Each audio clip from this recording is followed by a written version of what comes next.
Arcane a l'air d'être incroyable. Ce nouveau personnage qui sortira en 1.4 est déjà de 1 nouveau, c'est-à-dire qu'on aura deux possibilités avec ce personnage, mais en plus de ça, en regardant bien son kit, vous allez vite comprendre que ce personnage a un potentiel énorme. Eh bien bonjour à toutes et à tous, c'est Urbac, et dans cette vidéo, on va évidemment parler du kit d'Arcane, on va essayer de comprendre comment elle fonctionne, et déjà on va commencer directement par ces deux options possibles.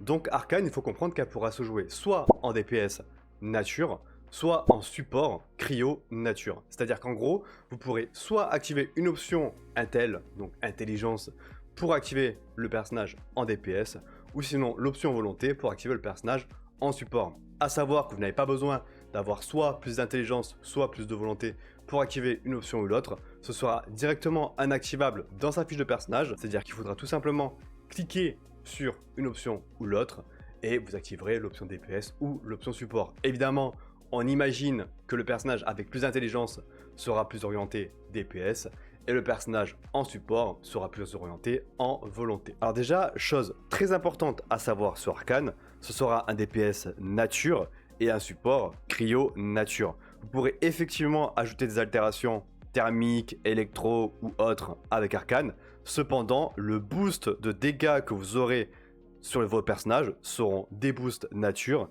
et des boosts cryo. On pense évidemment à Sui, le prochain personnage de Arc Titan qui sortira certainement à 1.5 ou 1.6, qui sera probablement un DPS, je l'espère, et qui sera effectivement très compatible avec Arcane, en tout cas en support. Bon, on va commencer directement avec l'attaque normale de Arcane, et excusez-moi évidemment pour les sous-titres qu'il y a dans la vidéo, j'ai pris les images directement depuis le live de Arc Titanfall de la 1.4, donc il y aura les sous-titres, mais bon, voilà, on va juste essayer de voir ici les compétences, attaques, etc., etc.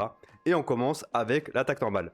Donc l'attaque normale, rien de bien particulier, que ce soit en DPS ou support, c'est exactement le même enchaînement, rien ne va changer, ce sont des attaques normales basiques, avec une attaque finale basique. Rien à dire, c'est normal. Donc maintenant, pour ce qui est de la compétence, on va parler du personnage dans un premier temps en DPS et ensuite on fera la partie support. Donc la compétence en DPS, c'est très simple. Vous faites une sorte de zone en AOE autour de plusieurs cibles. Donc en gros, c'est un cercle où vous pourrez avoir dans ce cercle-là plusieurs cibles. Donc c'est un personnage qui sera très orienté AOE probablement et donc ça, c'est très cool. Entre autres, vous faites votre compétence qui mettra sur toutes vos cibles une altération nature et ça fera des dégâts. Donc rien de bien particulier à dire sur cette compétence. Par contre, point très positif, c'est que dès que vous ferez cette attaque, donc cette compétence, vous placerez une altération sur toutes les cibles qui se trouveront dans la zone. Et donc ça, c'est très très cool, notamment pour les supports, etc. Ça pourra créer de vraies opportunités de réaction, etc. Donc vraiment très intéressant. Donc maintenant, parlons du combo skill. Alors, il faut savoir que le combo skill, quant à lui, pourra s'activer dès que la cible aura sur elle soit une altération nature, soit deux altérations cryogéniques. Ça ne fonctionnera pas avec une seule cryogénique, il en faudra deux pour pouvoir activer votre combo skill. Donc, même si le personnage sera effectivement jouable avec des personnages cryo, il sera quand même un peu plus fort avec des personnages nature. Bon, après, dans tous les cas, si vous jouez Arcane en nature DPS, vous n'allez pas forcément jouer un autre DPS cryo ou autre dans la team. C'est-à-dire que même si vous utilisez Xayah, ça ne vous dérangera pas du tout parce que dans tous les cas, vous pourrez activer le combo skill avec les compétences d'Arcane. Ah oui, à savoir que vous pourrez aussi activer le combo skill avec toute autre infliction x2. Cependant, vu que le personnage est orienté boost nature et cryo, je vois pas l'intérêt de mentionner ça parce que bon, vous n'allez pas jouer thermique avec Arcane quoi. Bref, comment fonctionne ce combo skill? C'est très simple. Dès que vous aurez une altération nature ou deux altérations de tout autre élément sur votre cible, vous pourrez activer votre combo skill. Ce combo skill, qu'est-ce qu'il fait? Il va emprisonner votre cible, donc avec 4 espèces d'illusions d'arcane autour de lui. Ça va emprisonner la cible, ce qui va pas figer la cible comme une tank par exemple. Cependant, ça va ralentir la cible drastiquement pendant plusieurs secondes. À savoir que vous pouvez cut ce combo skill avec la compétence d'Arcane, ce qui est fortement recommandé parce que dès lors que vous allez cut la cible avec la compétence, vous allez déjà infliger d'énormes dégâts avec cette compétence et en plus de ça, vous allez appliquer une altération nature en plus sur votre cible ou de tout autre élément actif. À savoir que votre combo skill va également appliquer un debuff sur la cible qui subira davantage de dégâts cryo et nature pendant X secondes. Je n'ai pas les chiffres exacts de ce boost, par contre on sait qu'il est présent. Et aussi, à savoir que en utilisant une compétence directement après votre combo skill, donc en faisant un cut du combo skill, donc de l'emprisonnement, vous pourrez également récupérer des PC. Donc il y a tout intérêt à cut ce combo skill, de 1 pour appliquer une altération supplémentaire, et de 2 pour récupérer des PC, c'est très intéressant. Je pense pas qu'il y ait un grand intérêt à laisser la cible entre guillemets emprisonnée, mis à part sur peut-être certaines cibles. Je sais pas si ça marche sur les boss, mais à voir. Par contre, effectivement, il y a tout intérêt à cut ce combo skill. Bon, en gros, pour faire simple, vous activez votre combo skill après avoir mis une altération, soit nature ou 2 altérations de notre élément sur votre cible. Vous pourrez activer votre combo skill. Ce combo skill, une fois activé, va déclencher un emprisonnement sur votre cible, donc ce qui va réduire drastiquement sa vitesse de déplacement et d'attaque, et ce qui va également booster vos dégâts de nature et cryo sur cette cible-là. Alors, on n'a pas les chiffres des dégâts boostés, par contre, on sait que c'est présent. À savoir que vous pourrez cut par la suite directement l'emprisonnement avec une compétence d'arcane, ce qui va activer une altération supplémentaire sur votre cible, soit de cryo ou du tout autre élément qui sera actif sur votre cible, et donc ça, c'est très bien, mais qui en plus fera de lourds dégâts, plus une régène de SP. Donc, ce combo skill est vraiment très intéressant. De 1 pour la régène d'SP, à savoir combien c'est, encore une fois, on n'a pas forcément les chiffres. Mais en tout cas, ça a l'air d'être vraiment pas mal pour une arcane DPS. Ça a l'air d'être vraiment intéressant. Ok, maintenant on va parler de l'ulti d'arcane, à savoir, dans un premier temps, une chose très importante, l'ulti est utilisable en 2 séquences. Entre autres, première ulti, vous pourrez lancer votre ulti, ça mettra une grosse zone dans toute votre zone de combat, ce qui fera des dégâts de nature sur vos cibles qui seront présentes dans cette zone. L'ulti activera également corrosion sur toutes les cibles qui seront présentes dans cette zone. Et autre chose à savoir, dès lors que vous aurez votre zone d'ulti d'active, si vos cibles à l'intérieur de cette zone subissent soit des dégâts d'attaque lourde ou encore des dégâts d'attaque finale, donc lorsque votre cible est trigger, vous déclencherez de manière passive une sorte de double attaque, c'est-à-dire qu'entre autres, Arcane pourra déclencher jusqu'à 2 gros canons supplémentaires dès lors que vous ferez sur votre cible des attaques lourdes ou attaque finale dans votre zone d'ulti. Et donc, à la fin de votre première phase d'ulti, vous pourrez déclencher votre deuxième ulti qui, quant à lui, fera d'énormes dégâts de nature. Mais quand je dis d'énormes dégâts, c'est juste colossal. On a vu des extraits, ça faisait très très mal. Et donc, j'imagine que c'est au moment de votre deuxième ulti que vous devrez avoir tous vos buffs sur Arcane. Donc les buffs de Xayah, buffs de réaction, etc. Très important. Sur sa deuxième phase d'ulti, il vous faut tous vos buffs pour faire des dégâts colossaux. Ok, donc là, on a vu à peu près tout ce qu'il fallait savoir sur Arcane DPS. Donc, comme vous l'avez compris, son kit n'est pas forcément compliqué. Cependant, il y a quand même certaines choses à comprendre, notamment avec sa compétence et combo skill. L'ulti, quant à lui, est très très simple. Ça active une corrosion. Vous allez faire des dégâts supplémentaires avec vos attaques lourdes et attaques finales durant la première phase d'ulti. Et dans la seconde phase, vous pourrez utiliser votre ulti et faire d'énormes dégâts avec son gros canon. Donc voilà, très très simple, rien de compliqué, mais très fun. En tout cas, ça a l'air d'être insane à jouer. Ok, donc maintenant on va parler de Arcane en mode support. On va voir son kit et est-ce qu'elle est aussi bien qu'en DPS. Alors attaque normale, rien à dire, c'est exactement la même chose qu'en DPS. Alors maintenant, la compétence support de Arcane est très similaire à celle de Gilberta. Entre autres, vous allez avec sa compétence appliquer une altération de nature, mais en plus ça va également regrouper toutes vos cibles. Cependant, au lieu de faire ça sur par exemple plusieurs secondes, ça fera ça d'un coup. Alors, je préfère quand même celui de Gilberta, parce qu'en gros, la compétence de Gilberta, quant à elle, va regrouper vos cibles et les garder au même endroit pendant plusieurs secondes. Alors que celle d'Arcane, ça se fait d'un coup et ensuite vos cibles peuvent repartir comme elles veulent.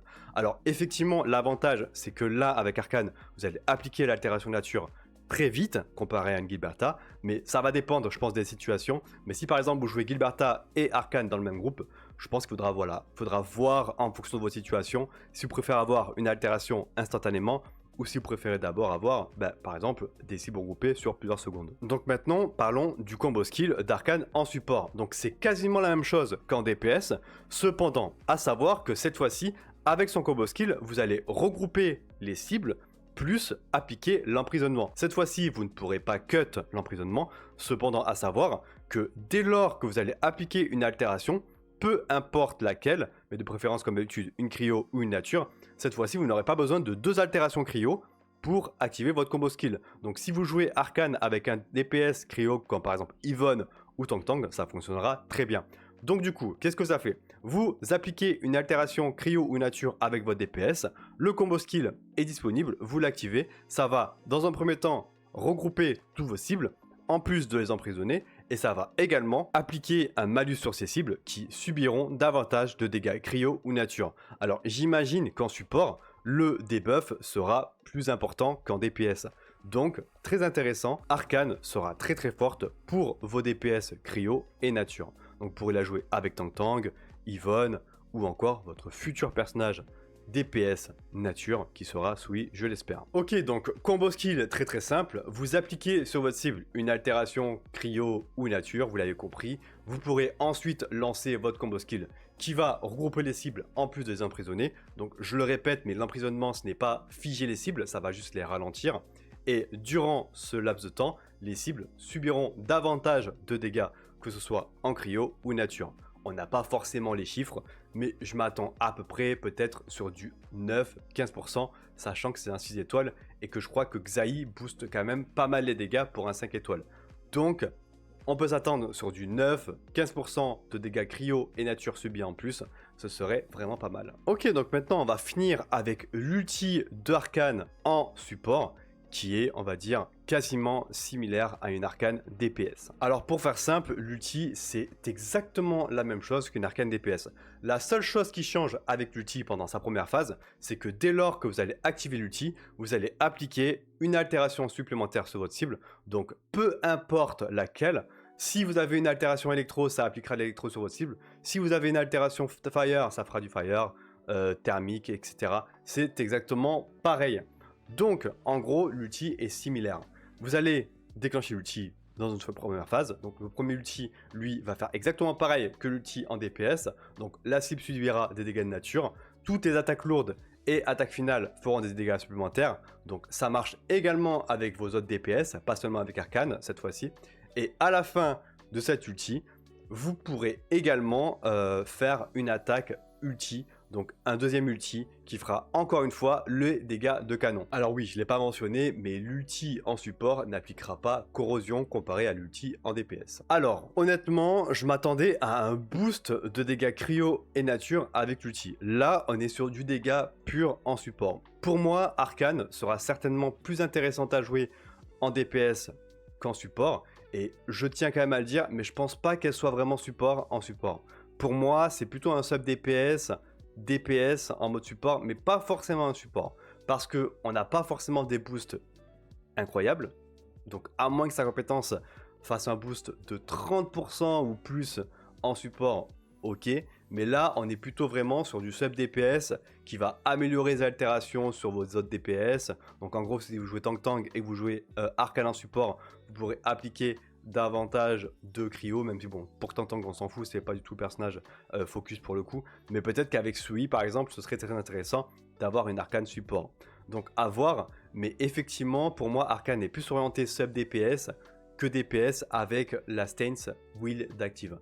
Pour moi en DPS, elle sera très viable, et en sub DPS, à voir, potentiellement avec une Sui, donc le prochain personnage nature qui sortira, ce sera potentiellement très fort, mais c'est pas du tout du support en tout cas. Ok, donc maintenant on va essayer de voir un petit peu les teams que personnellement je pense que je ferai avec Arcane et qui fonctionnera certainement très bien. Donc admettons on a Arcane dans le groupe. Pour moi, bah, comme d'habitude, hein, Gilberta, comme d'habitude Banger, trop forte. Vraiment, Gilberta, beaucoup trop forte, hein, c'est le support indispensable. Dans le CC, c'était quasiment impossible, enfin c'était impossible d'aller très haut sans Gilberta. Beaucoup trop forte, trop présente, trop importante. Deuxième support, Xayah évidemment, Xayah qui va augmenter dégâts, qui va booster nature et cryo, ultra incroyable, avec un potentiel infini actuellement, parce que pour atteindre son max potentiel, il faudrait avoir plus de 1200 d'intelligence, c'est impossible pour l'instant. Donc Xayah, potentiel infini, très forte pour des dégâts nature et cryo, vraiment incroyable. Et pour ce qui est du dernier support avec notre cher Arcane, alors soit du coup tout simplement Perlika qui fonctionnait très bien avec Yvonne, avec Tang Tang. Pourquoi à chaque fois, on m'a souvent demandé pourquoi tu joues Perlika. En fait pour réaction aux arts, donc pour la réaction, mais surtout pour l'arme, la weapon. arme qu'on va mettre dessus, par exemple une arme attaque boost, ça fait 22% en plus. En plus de ça, vous pouvez avoir un set supplémentaire dessus, régène de PC, et en plus de ça, surtout la réaction élémentaire avec son kit en art element. Donc vraiment, Perlica, pas mal, vraiment pas mal avec tous les autres boosters. Sinon, on pourrait effectivement mettre Ardelia, à voir comment ça peut fonctionner, parce que Ardelia, elle est très compliquée à mettre en place. Il faut récupérer l'altération nature avec elle. Donc à voir si on peut mettre Ardelia à la place de Perlica. Mais pour moi, ça fonctionnera peut-être pas trop bien. Donc ça, c'est pour Arcane en DPS avec un trio comme ça ou une Perlica à la place de Ardelia. Admettons maintenant, on veut jouer avec un DPS Cryo. Donc je sais pas, soit Tang Tang ou potentiellement futur Sui, donc le prochain personnage nature qui, encore une fois, je l'espère, sera DPS. Et donc là, qu'est-ce qu'on pourrait faire? Ben, comme d'habitude, Gilberta, beaucoup trop forte, trop importante, trop puissante. Vraiment, meilleur personnage du jeu, comme d'habitude. Et ensuite, une Xayah, bien sûr. Donc là aussi, très forte. Et pour finir, notre petite arcane à la fin. Et donc là, je pense qu'on serait certainement sur la team la plus puissante du jeu. Parce que Gilberta, Xayah, plus à côté une sub DPS, support, arcane. On ne sait pas encore les effets de l'arme, mais j'imagine que son arme augmentera les dégâts cryo et nature. C'est fort probable, vu que c'est un support DPS. Donc là, avec un main DPS, soit cryo, donc une Tang Tang ou une Yvonne, ou encore futur Sui, je pense qu'on serait probablement sur l'une des meilleures teams du jeu, en tout cas actuellement. Donc voilà mon petit, ma petite analyse pour Arcane. En tout cas en termes de team. Et ensuite, pour finir, il est évident que Lino, peut-être que Lino sera effectivement très puissante en support. Sachant que Lino, c'est un 100% support healer. Bon, le seul truc qui me fait un peu chier, c'est que c'est aussi healer. Mais vu qu'elle heal pas trop, il y a de fortes chances qu'elle soit peut-être aussi forte qu'une Gilberta. J'ai hâte de voir son kit, on va l'analyser évidemment dans une future vidéo. Alors, j'aurai peut-être pas les pourcentages de boost, etc. Ce qui est dommage en pré-analyse. Par contre, effectivement, il est fort probable que Lino soit un support indispensable. Beaucoup de personnes veulent la skip, mais si elle est aussi forte qu'une Gilberta, faites attention. Parce que vraiment, un boost attaque, si on se tape un boost attaque de 30%, ça peut vite être indispensable. Donc voilà, Lino potentiellement très forte aussi, qui fonctionnera très fortement avec Arcane et futurement Sui, c'est sûr. Donc on verra tout ça. En tout cas, voilà ma vidéo analyse Arcane, plutôt longue, plutôt très longue. J'espère que cette vidéo vous plaira. Alors moi, c'est un gros avantage que j'ai là-dessus parce que effectivement, vu que j'ai pas les early access, c'est très compliqué pour moi de sortir les vidéos guides après tout le monde. Comme d'habitude, mes vidéos ne sont pas vues du tout. Très peu de personnes les regardent, mis à part ceux qui sont présents sur cette chaîne, parce qu'ils me connaissent, parce qu'ils savent que j'analyse fortement, mais très fortement les personnages, et que c'est mon jeu favori, donc je passe tout mon temps dessus, généralement. Même si dernièrement, avec les mises à jour un peu compliquées, on va dire, de passer beaucoup de temps sur le jeu. Mais en tout cas, voilà, Arc Field reste mon jeu de cœur, vous le savez très bien. Et donc du coup, c'était ma pré-analyse d'Arcane, une vidéo très longue, je vous l'accorde. On se retrouve très vite pour une prochaine vidéo, potentiellement la pré-analyse de Lino. Je vous dis à très bientôt, c'était Urbac, la bise.